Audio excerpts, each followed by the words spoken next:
Abstinence without recovery is more painful than using. Clients, when they present, are often have been daily drug users for a long time. They've lost all capacity to function without drugs. So when we withdraw the drugs from them in a safe environment through a detox process, often they become emotionally very unstable and they need to be supported intensively through that process so they can actually function without drugs. Like, my childhood was great. I grew up on a farm. I've got 5 brothers and 1 sister. Mum and dad, like, really loving European background family. I was 11 years old.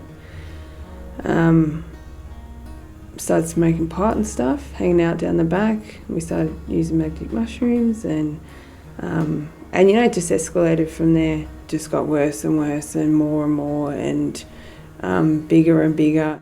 Yeah, as a little girl, she was just quite normal, like any other little girl. The changes we've probably seen in later life, when she was sort of, a teenager and got quite wild and angry at times, and really didn't know what was going on. Started to miss a lot of school. Things weren't right. There was something not quite right. When I was 27, 28, when I started really getting into a lot of ice, that became my only thing, was ice and G by then. And then I started getting involved with a lot of cooks and a lot of really shady people. When my partner had died, people would come to my house and stand over me with guns and knives and hold me at knife point, gunpoint, whatever, and for money or drugs or whatever they wanted, because my partner wasn't there anymore and I was a girl, like a little girl in a big man's world, I attempted suicide. I don't know what happened, but I got found by the police and I woke up, that night somewhere in hospital.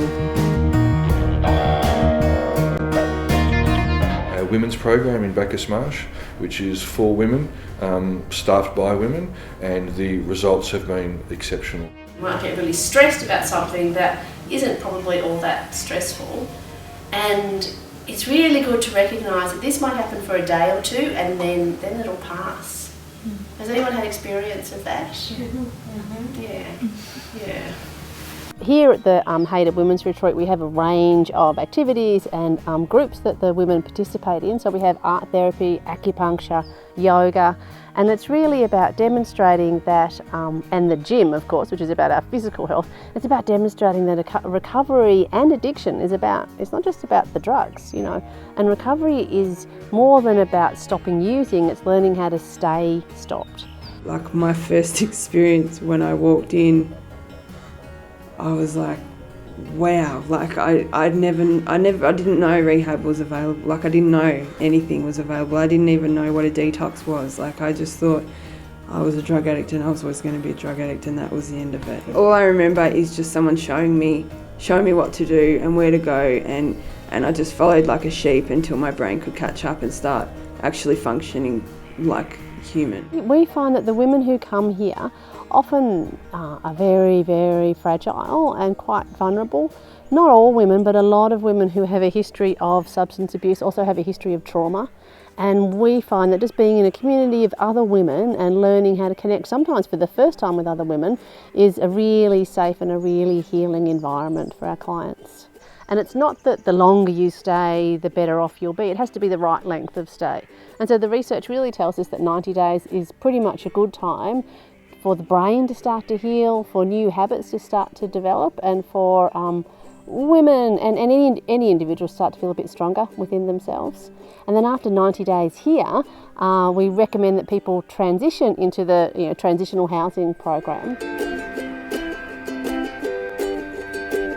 During the treatment episode, families are required to participate in education and therapeutic sessions to bring them along the journey. And the reason we do that is because research shows that positive outcomes are increased when families are involved. Well, the family group was good because you weren't alone. There was other people in the same situation. That was quite good for us again.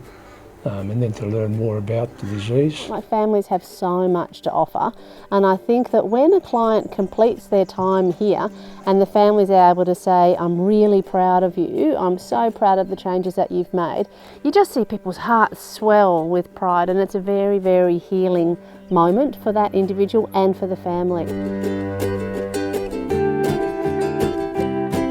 We're really selective about the staff we employ at the clinic. It's only a very small pool of people that we can choose from, and that's addiction professionals that have relevant qualifications for their area, but also those individuals must have personal experience having recovered from addiction themselves. We believe that the therapeutic value of one addict helping another is unparalleled. So that immediate connection and kinship and fellowship that an addict in active addiction sees and feels when someone who's been there, done that, is helping them through their own pain is unparalleled.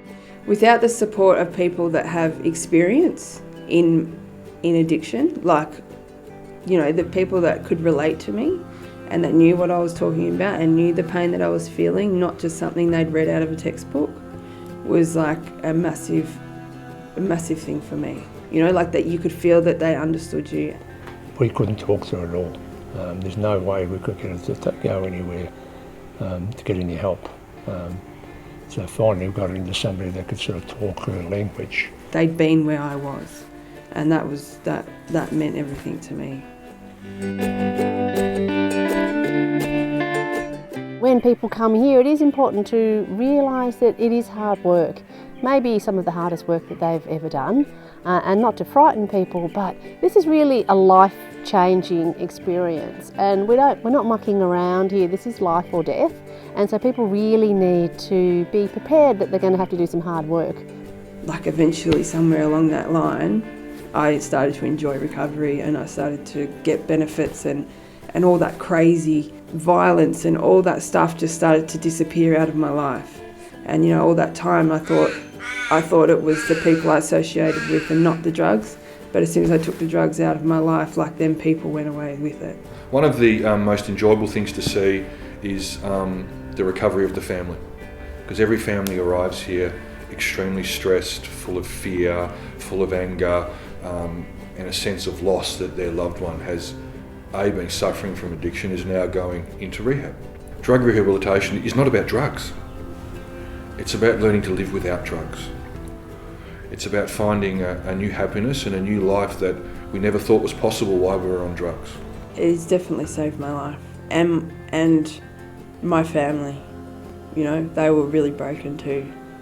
I can't even explain. I can't even begin to explain what it's like. It's magical, you know, like, to have their support. So the difference there is it's a complete turnaround, where now she's got a job, you know, looking after herself, looking after her daughter. You know, like I said, now it's great. We can relax. You know, granddaughter's back, and it's great. The way I think and believe today, compared to the way I thought and believed 3 years ago, is like two different lives. Two totally different people. It's amazing. Like, it's really hard. It's really confronting. It's life-changing.